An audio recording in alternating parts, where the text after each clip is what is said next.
ainda aí no capítulo 10, apresenta a consequência principal da globalização, da sua relação com a sociedade, é que ocorre cada vez mais um processo de separação das responsabilidades. Eu falei para vocês nas últimas aulas sobre as características da globalização. E uma das características que mais vem à mente é o chamado liberalismo. Liberalismo, que é a corrente econômica que vai nortear e que vai balizar o movimento conhecido como, o fenômeno conhecido como globalização.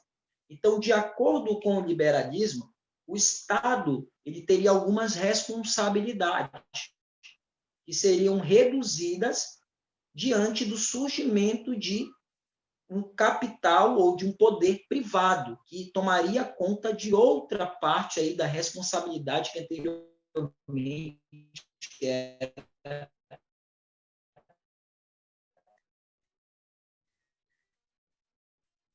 do Estado. Então, tudo isso, na ótica do território, ele é um poder sendo estabelecido.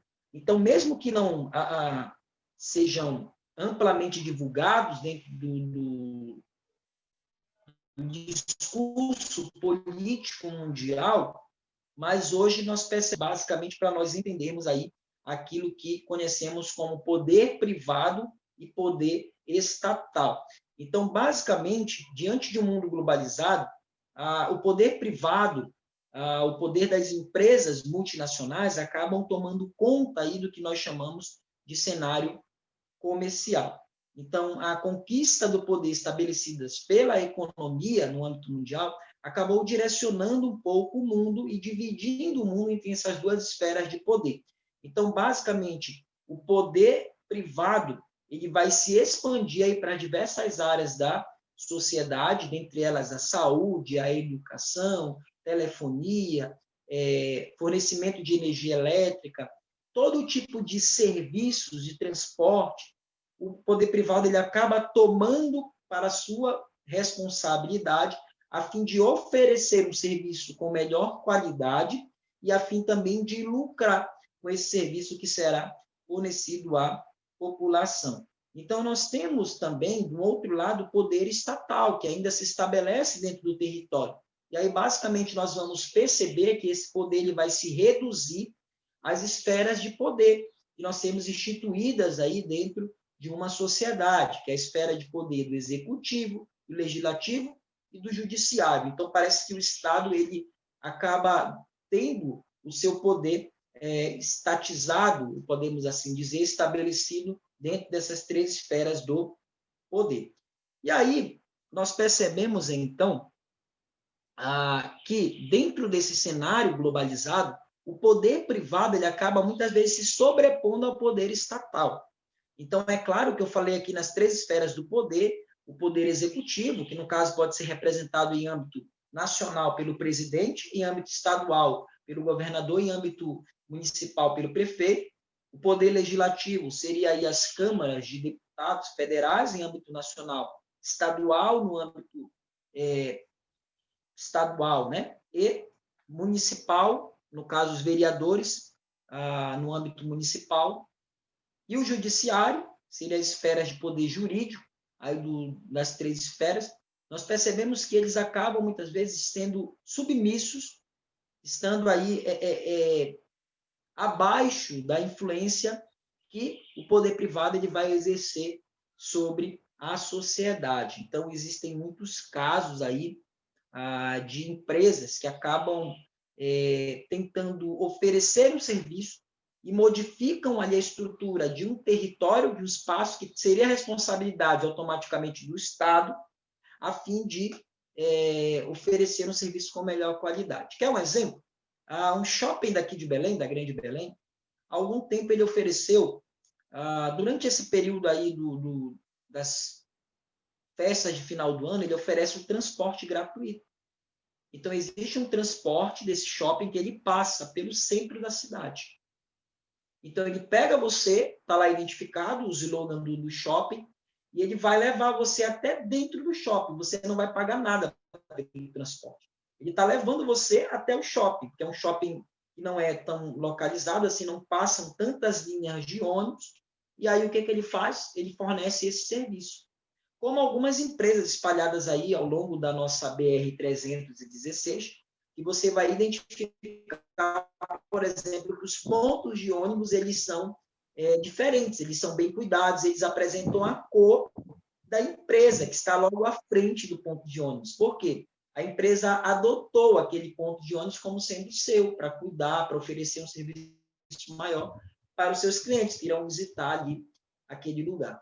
Então, perceba que muitas vezes o poder privado ele sobrepõe ao poder estatal dentro dessa relação no espaço geográfico da globalização. E aí a globalização ela acaba sendo também muito perversa.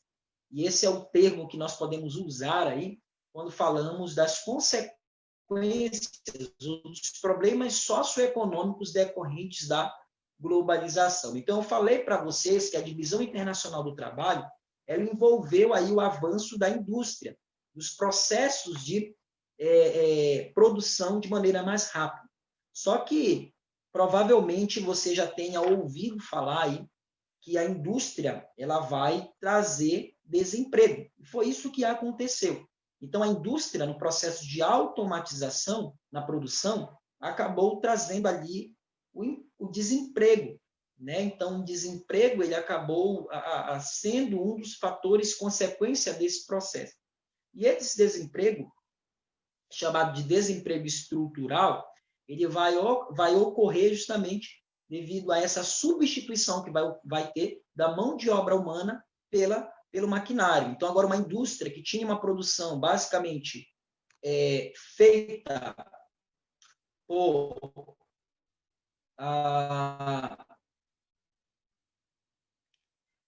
10 pessoas, agora pode automatizar a sua produção e reduzir maior. Então, você vai notar que essas características aí, elas vão estar presentes dentro do que nós chamamos de desemprego estrutural. Existe também uma outra forma de desemprego, que é o desemprego conjuntural. Qual é a diferença entre os dois?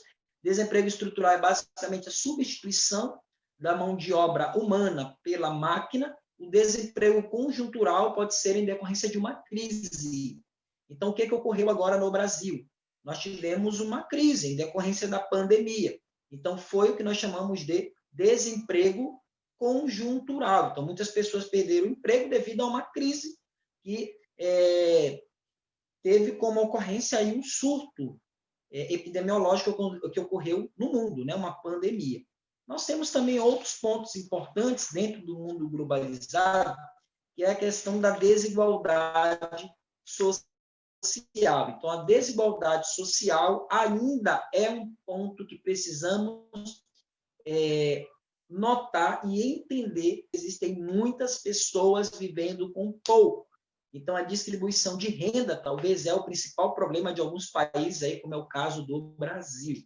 Então, existem pessoas vivendo abaixo do nível da pobreza, enquanto outras pessoas vivem aí com muito dinheiro, pagando poucos impostos. Então, nesse processo, você vai ter o aumento aí do número de pessoas morando em moradias irregulares, as chamadas favelas, dando, então, início ao processo de favelização, crianças ficando fora da escola, aumenta-se também o número de subnutrição infantil, crianças que não têm ali pelo menos 2 alimentações diárias para fazer, e uma outra série de outros problemas que virão em decorrência do agravamento dessa desigualdade social, como o aumento da violência urbana, o aumento do número de homicídios, o aumento do número de assaltos nas grandes cidades.